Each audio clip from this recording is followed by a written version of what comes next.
Good morning, it's Dr. Toker, your friendly neighborhood colorectal surgeon, and I've been asked a number of times about the concept of lectins, and the concept of gluten. And the beauty is, gluten is a lectin. So I can answer that question kind of in one sitting. Not really, it's a complicated topic, but why are gluten, which is a form of lectin, which is a plant protein that's inflammatory to the body.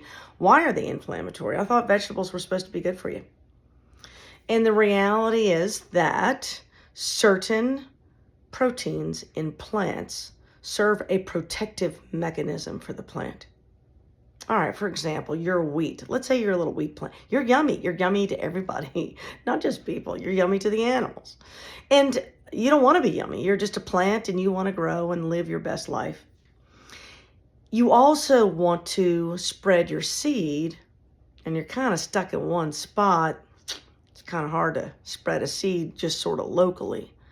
So you engage in a little trick, what we call an antinutrient. It is a protein that when it is ingested causes just enough inflammation to prevent a certain percentage of those seeds from being digested, which means an animal comes along, eats the plant, can't chew it real well. I mean, they're tiny little seeds. It's hard to do.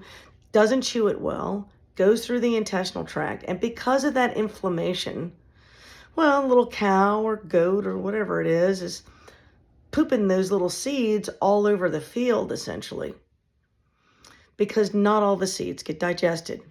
Do you get my point? This is how God made lectin. The system is perfect, people. I know we don't always understand it. But when you eat lectin, it causes a certain amount of inflammation. In the modern world, we eat too much gluten, and too much leads to too much inflammation.